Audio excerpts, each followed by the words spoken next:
अस्सलाम वालेकुम my dear students. तो आज हम पढ़ने वाले हैं क्लास थर्ड की इंग्लिश, जो कि है chapter number 9 the sweet tooth. इस वाले स्टोरी को हमने ख़त्म कर लिया था और इसके एक्सरसाइज ए बी ये दोनों हमने पढ़ लिया है। तो फिर आज हम करने वाले हैं इसका सी पार्ट, जो कि है थिंक एंड आंसर। आपको सोच समझ के इन क्वेश्चंस के आंसर्स देने हैं। तो फिर फर्स्ट क्वेश्चन हमसे पूछा हुआ है, When the boy's mother first requested Gandhi to advise the boy, he asked her to come back after 2 weeks। ठीक है, यानी कि जब गांधी जी को उस लड़के के माँ ने रिक्वेस्ट किया कि आप मेरे बेटे को मेहरबानी समझा दीजिए, तो फिर गांधी जी ने उस औरत को बोला कि आप 2 हफ्ते बाद आ जाइए। ठीक है, ये सेंटेंस है।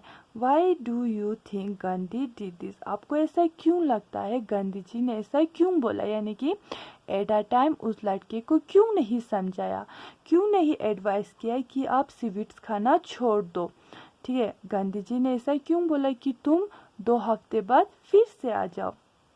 फर्स्ट क्वेश्चन हमसे ये पूछ रहा है और सेकंड क्वेश्चन हमसे पूछ रहा है, what does it tell us about him? ये जो सेंटेंस है, ठीक है, यानी कि गांधी जी ने उस लड़के को 2 हफ्ते के बाद बुलाया, इससे हमें क्या पता चलता है? ठीक है, यानी कि हमें उनके बारे में क्या पता लगता है कि वो कैसे थे। और what do we learn from this? और हमने क्या सीखा इससे? तो फिर सी पार्ट के फर्स्ट पार्ट का आंसर है, as we learn at the end of the story, Gandhi ji use to eat a lot of sweets himself. ठीक है, हमने इस स्टोरी के आखिर में ये पढ़ा कि गांधी जी जो था उससे भी बहुत मीठा खाने का आदत था, यानी कि स्वीट्स वो भी खाते थे। ठीक है, he thought it's not right to ask the boy to stop eating sweets.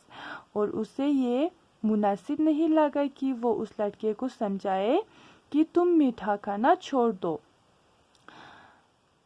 He took 2 weeks to stop the habit. Only after that he advised the boy to stop eating sweets।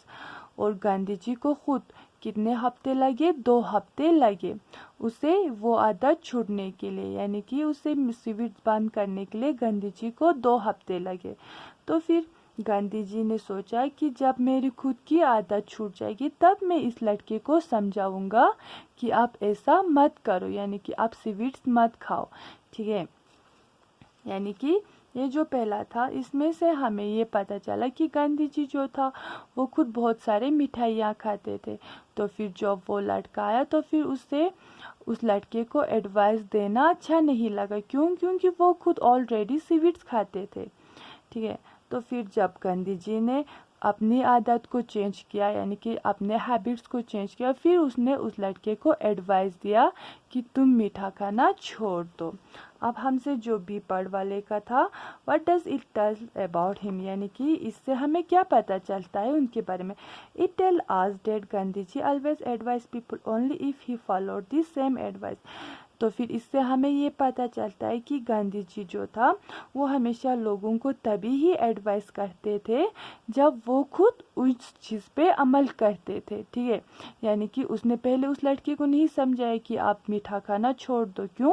क्योंकि गांधी खुद उस habit को follow करते थे। तो फिर बाद में गांधी जी ने अपना हैबिट चेंज किया, फिर उसने उस लड़के को समझाया कि आप ऐसा मत करो। ठीक है, तो फिर सी वाले का, what does we learn from this story? और हमें इससे क्या पता चलता है? We learn that we must always be an example before we advice someone else. तो फिर इससे हमें ये पता चलता है कि हमें किसी को तभी एडवाइस देना चाहिए जब हम खुद उस चीज़ पे अमल करते हो। ठीक है, यानी कि जब हम खुद उस चीज़ पे अमल करते हो तभी ही हमें दूसरे लोगों को एडवाइस देना चाहिए। अब सेकंड क्वेश्चन हमसे पूछा, even if she send away the mother came back all the way to meet Gandhi again, what do you think she came back? What does it tells you about her? ठीक है, तो फिर उस औरत को बेचने के बाद फिर से वो दोबारा गांधी जी से मिलने आए। और what do you think she came back? आपको ऐसा क्यों लगता है कि वो वापस क्यों आए थे? और इससे हमें क्या पता चलता है उस औरत के बारे में? ठीक है, the mother came back all the way because she knew that Gandhi will definitely help her. ठीक है, तो फिर वो जो औरत थे वो फिर से वापस इसलिए आए क्योंकि उसे ये मालूम था कि गांधी जी उसके हेल्प ज़रूर करेगा। ठीक है, तो फिर what do you think, what does it tell you about her, इससे हमें उनके बारे में क्या पता चलता है? It shows us that she trust Gandhi ji. इससे हमें ये पता चलता है कि वो जो औरत था वो गांधी जी पे क्या करते थे? यकीन रखते थे। अब third question, do you think the boy will keep his vote, give reason. क्या आपको ऐसा लगता है कि वो जो लड़का था वो अपने वादे को पूरा करेगा? ठीक है, और हमें इसका रीज़न देना है। Yes, the boy keep his vote. हाँ, मुझे लगता है कि वो जो लड़का था वो अपने वादे को पूरा ज़रूर करेगा। क्यों? Because Gandhi ji was his ideal person and he always followed him.